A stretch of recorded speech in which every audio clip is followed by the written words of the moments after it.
Reading through the Bible in 1 year, December 27th, 2nd Chronicles 32, Revelation 18, Zechariah 14, and the high priestly prayer, John 17.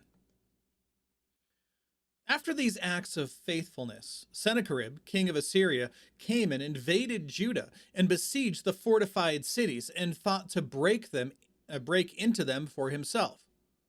Whose acts of faithfulness is this? We just had a chapter of Hezekiah showing his faithfulness toward God. Is it one or two? Might have been two chapters.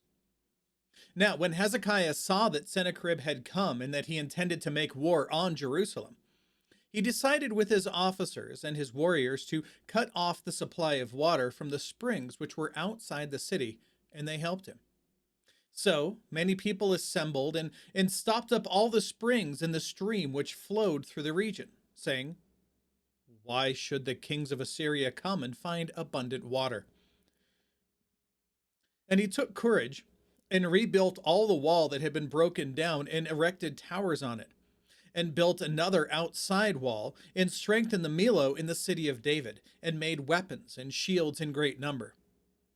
He appointed military officers over the people, and gathered them to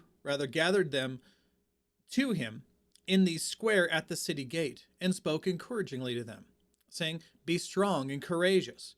Do not fear or be dismayed because of the king of Assyria, nor because of all the horde that is with him.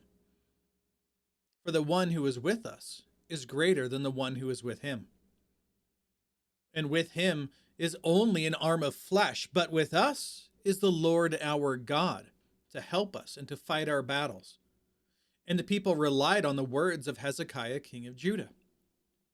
After this, Sennacherib, king of Assyria, came and he sent his servants to Jerusalem while he was besieging Lachish, with all his forces with him, against Hezekiah, king of Judah, and against all Judah who were at Jerusalem, saying, "Thus says Sennacherib."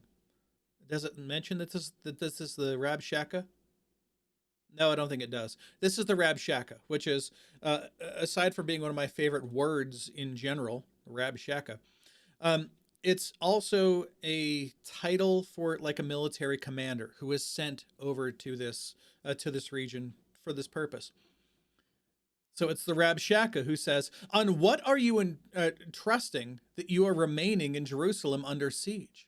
Is not Hezekiah misleading you to give you over, to give yourselves over to die by hunger and by thirst, saying, 'The Lord our God will deliver us from the hand of the king of Assyria'? Has not this same Hezekiah taken away his high places and his altars?" Again, this is a guy who doesn't know the true God of Israel. He doesn't know that the high places and altars that Hezekiah had torn down were used for worshiping false gods, the deities of other people around them, who our God clearly states are as nothing before him. They don't exist. So those are the ones that were torn down. But this guy who doesn't know the true God of Israel saw that Hezekiah came into power, and he tore down all of these altars and high places and all of those things. He's like, hold on. Why is he assaulting all of these other gods? And said to Judah and Jerusalem, "You shall worship before one altar, and on it you shall burn incense. Do you not know that I and my fathers, or what my I, starting over, do you not know what I and my fathers have done to all the people of the lands? Were the gods of the nations of the lands at all able to deliver their land from my hand? Who is there among the gods of these nations, which my fathers utterly destroyed, who could deliver his people out of my hand, that your God should be able to deliver you from my hand?" It's like, look, none of the other gods did anything for them. I'm going to come in and just wipe this out. Now, therefore, do not let Hezekiah deceive you or mislead you like this, and do not believe him. For no God of any nation or kingdom was able to deliver his people from my hand or from the hand of my fathers. How much less will your God deliver you from my hand? His servants spoke further against the Lord God and against his servant Hezekiah.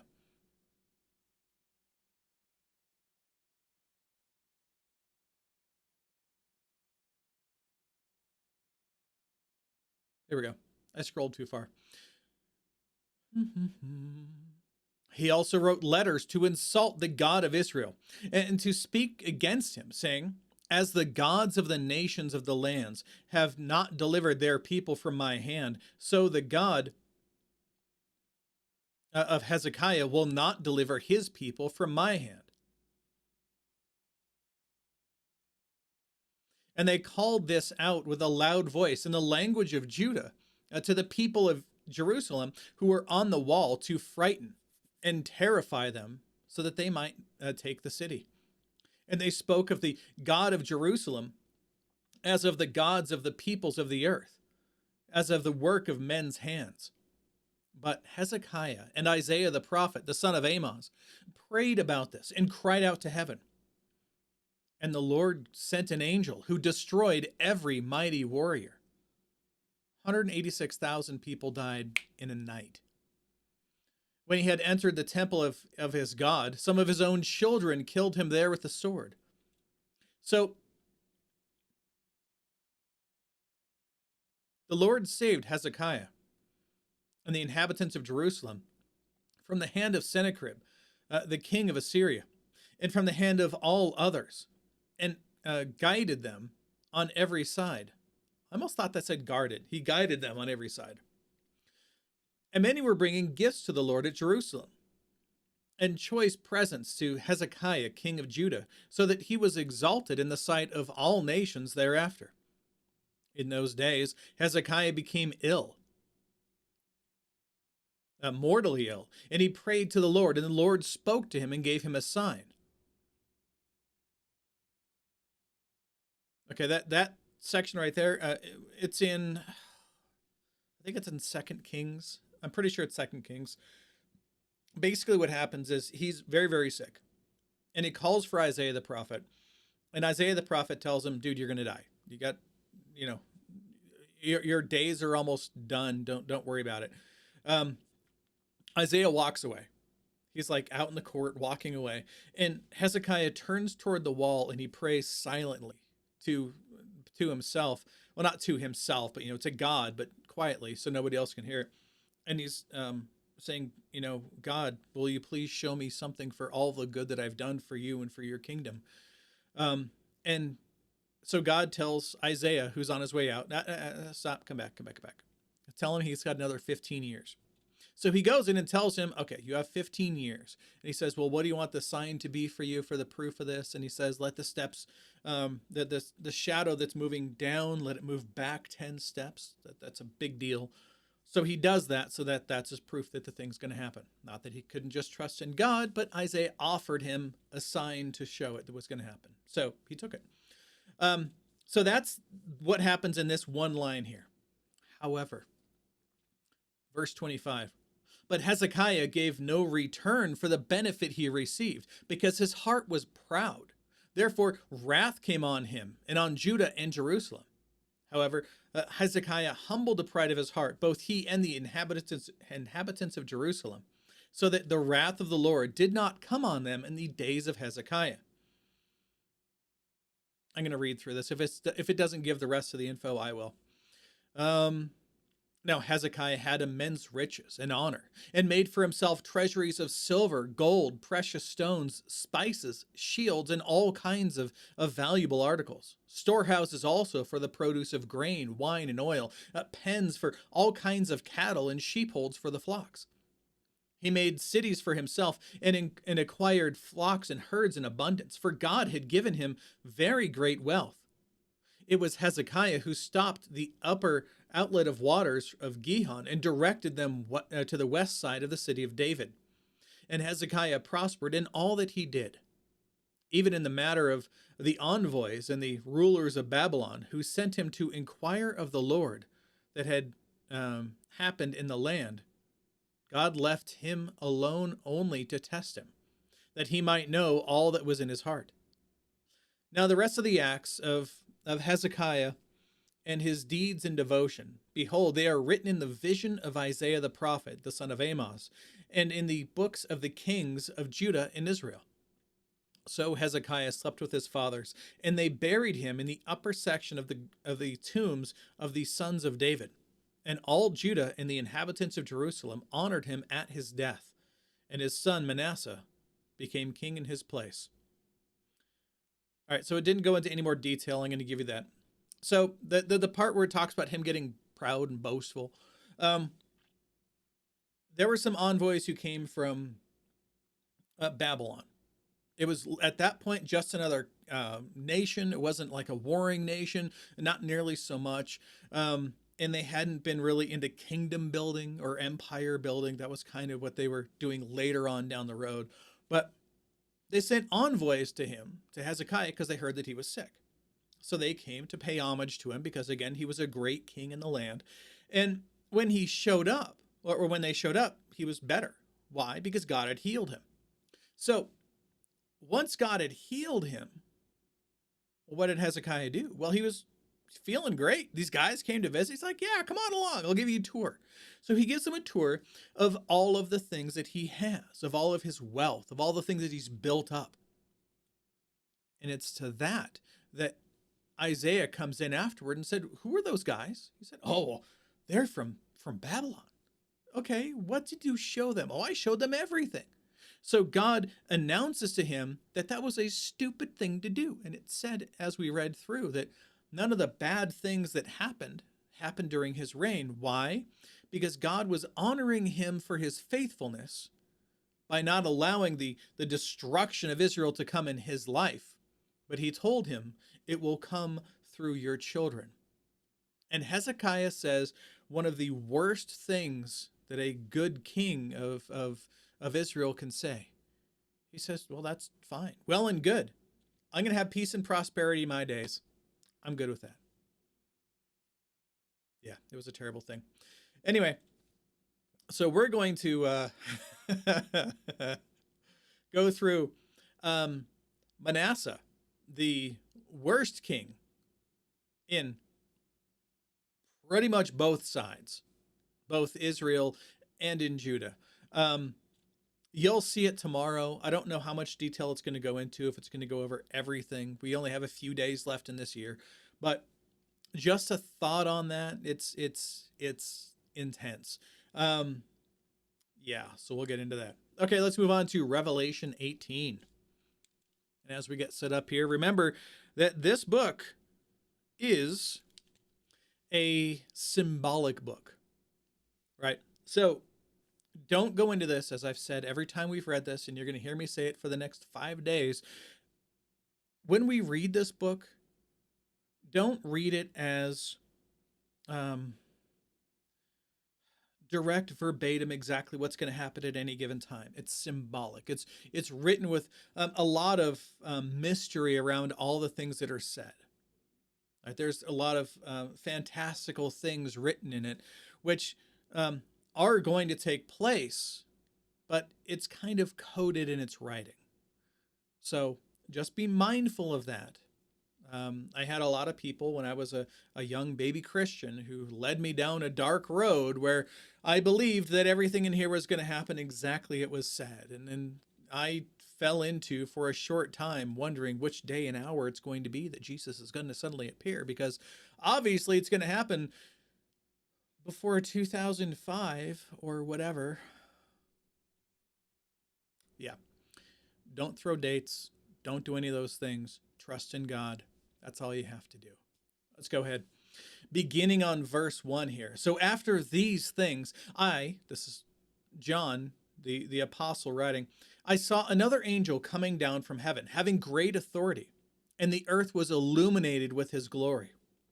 And he cried out with a mighty voice, saying, Fallen, fallen is Babylon the Great, for she has become a dwelling place of demons and a prison of every unclean spirit, and a prison of every unclean and hateful bird. For all the nations have drunk of the wine of the passion of her immorality. And the kings of the earth have committed acts of immorality with her. And the merchants of the earth have become rich by the wealth of her sensuality. I heard another voice from heaven saying, "Come out of her, my people, so that you will not participate in her sins and receive of her plagues. For her sins have piled up as high as heaven, and God has remembered her iniquities. Pay her back even as she has paid, and give back to her double according to her deeds. In the cup which she has mixed, mix twice as much for her. To the degree that she glorified herself and lived sensuously, to the same degree give her torment and mourning. For she says in her heart, I sit as a queen, I am not a widow, and will never see mourning. For this reason, in one day her plagues will come, pestilence and mourning and famine, and she will be burned up with fire, for the Lord God who judges her is strong. And the kings of the earth who committed acts of immorality and live sensuously with her will weep and lament over her when they see the smoke of her burning, standing at a distance because of the fear of her torment, saying, Woe, woe, the great city Babylon, the strong city, for in 1 hour your judgment has come. And the merchants of the earth weep and mourn over her because no one buys their cargoes anymore. Cargoes of gold and silver and precious stones and pearls and fine linen and purple and silk and scarlet and every kind of citron wood and every article of ivory and every article made from very costly wood and bronze and iron and marble and cinnamon and spices and incense and perfume and frankincense and wine and olive oil and fine flour and wheat and cattle and sheep and cargoes of horses and chariots and slaves, human lives. The fruit you long for has gone from you, and all the things that were luxurious and splendid have passed away from you, and men will no longer find them. The merchants of these things, who became rich from her, will stand at a distance because of the fear of her torment, weeping and mourning, saying, Woe, woe, the great city, she who was clothed in fine linen and purple and scarlet, and adorned with gold and precious stones and pearls. For in 1 hour such great wealth has been laid waste. And every shipmaster and every passenger and sailor, and as many as made their living by the sea, stood at a distance. They were crying out as I saw the smoke of her burning, saying, What city is like the great city? And they threw dust on their heads and were crying out, weeping and mourning, saying, Woe, woe, the great city, in which all who had ships at sea became rich by her wealth. For in 1 hour she has been laid waste. Rejoice over her, O heaven, and you saints and apostles and prophets, because God has pronounced judgment for you against her. Then a strong angel took up a stone like a great millstone and threw it into the sea, saying, So will Babylon the great city, be thrown down with violence. It will not be found any longer. And the sound of harpists and musicians and flute players and trumpeters will not be heard in you any longer, and no craftsman of any craft will be found in you any longer. And the sound of a mill will not be heard in you any longer, and the light of a lamp will not shine in you any longer, and the voice of the bridegroom and the bride will not be heard in you any longer, for your merchants were the great men of the earth, because all the nations were deceived by your sorcery. And in her was found the blood of prophets, and of saints, and of all who have been slain on the earth. Let's go on to Zechariah 14 here.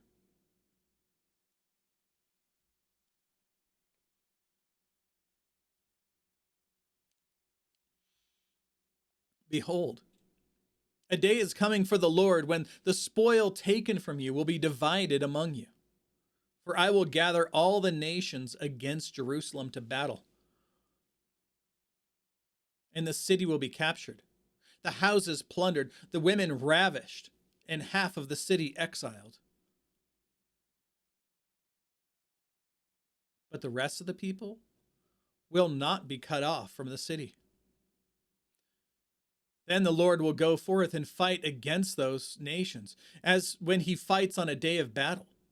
In that day, his feet will stand on the Mount of Olives, which is in front of Jerusalem on the east, and the Mount of Olives will be split in its middle from east to west by a very large valley, so that half of the mountain will move toward the north and the other half toward the south. You will flee by the valley of my mountains, for the valley of the mountains will reach to Azel. Yes, you will flee just as you fled before the earthquake in the days of Uzziah, king of Judah. Then the Lord my God will come, and all the holy ones with him. In that day there will be no light. The luminaries will dwindle. For it will be a unique day which is known to the Lord, neither day nor night, but it will come about that at the evening time there will be light. And in that day living waters will flow out of Jerusalem, half of them toward the eastern sea, and the other half toward the western sea. It will be in summer as well as in winter. And the Lord will be king over all the earth. In that day the Lord will be the only one, and his name the only one. All the land will be changed into a plain from Geba to Rimmon, south of Jerusalem. But Jerusalem will rise and remain on its site from Benjamin's gate as far as the place of the first gate to the corner gate, and from the tower of Hananel to the king's winepress. People will live in it, and there will no longer be a curse, for Jerusalem will dwell in security. Now, this will be the plague with which the Lord will strike all the peoples who have gone to war against Jerusalem. Their flesh will rot while they stand on their feet, and their eyes will rot in their sockets, and their tongue will rot in their mouth. It will come about in that day that a great panic from the Lord will fall upon them, and they will seize one another's hand, and the hand of one will be lifted against the hand of the other. Judah also will fight at Jerusalem, and the wealth of all the surrounding nations will be gathered, gold and silver and garments in great abundance. So also, like this plague, will be the plague on the horse, the mule, the camel, the donkey, and all the cattle that will be in those camps.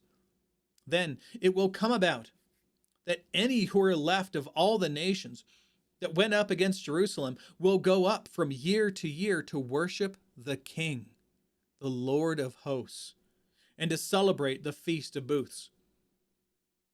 And it will be that whichever of the families of the earth does not go up to Jerusalem to worship the King, the Lord of hosts, there will be no rain for them.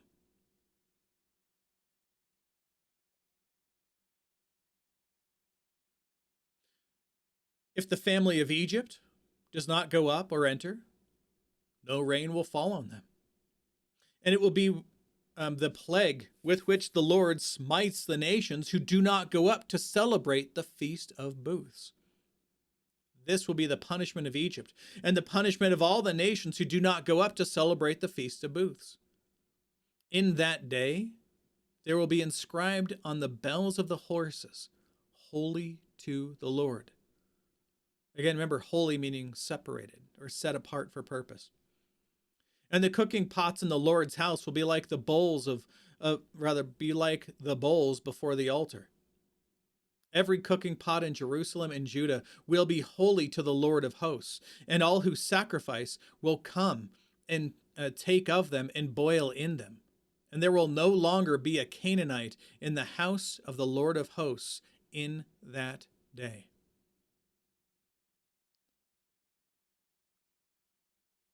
There we go. That is all the notes. Let's move on to John chapter 17, the high priestly prayer.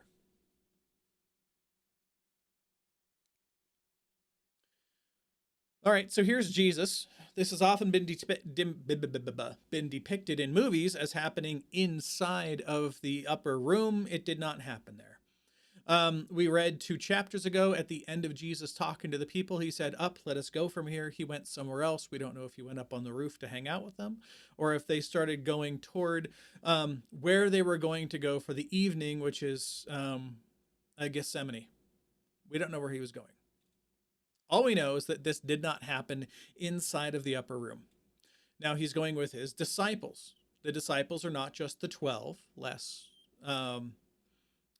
Judas, who's now run off to go tattle on Jesus, and so that they will bring all of the group who's going to take away Jesus in chains so that they can try him and kill him the next day. So it's not just those guys, it's everybody who was following along with him. That's the disciples themselves. So he's speaking to all of these people, all of this stuff. And here we begin the high priestly prayer. Jesus spoke of these things, lifting up his eyes to heaven and said, "Father, the hour has come. Glorify your Son, that the Son may glorify you. Even as you gave him authority over all flesh, that to all whom you have given him, he may give eternal life. This is eternal life, that they may know you, the only true God, and Jesus Christ, whom you have sent. I glorified you on the earth, having accomplished the work which you have given me to do. Now, Father, glorify me together with yourself, with the glory which I had with you before the world was." This is where we know that Jesus is eternal. He wasn't just born of Mary and existed. He wasn't just some guy who was born who God said, "Okay, yeah, I'm going to give that guy all of this neat stuff." He's just a regular guy. He wasn't born at that moment. He was eternal with God. He's part of the Godhead.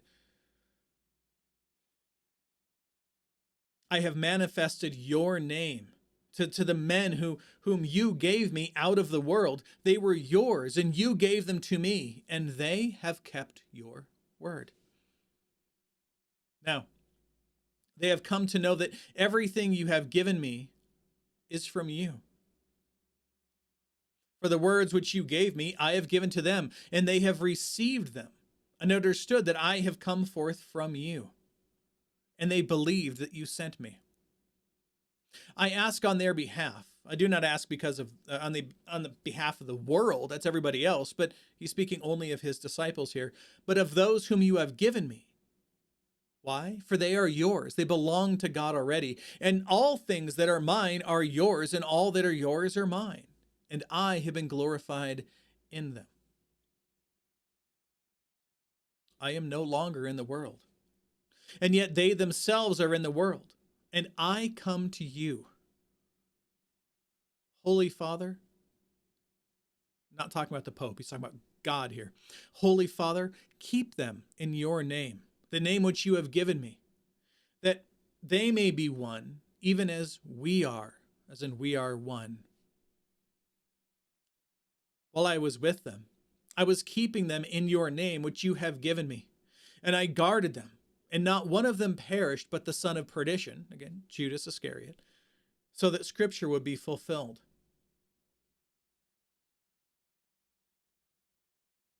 But now I come to you. And these things I speak in the world, so that they may have my joy made full in themselves.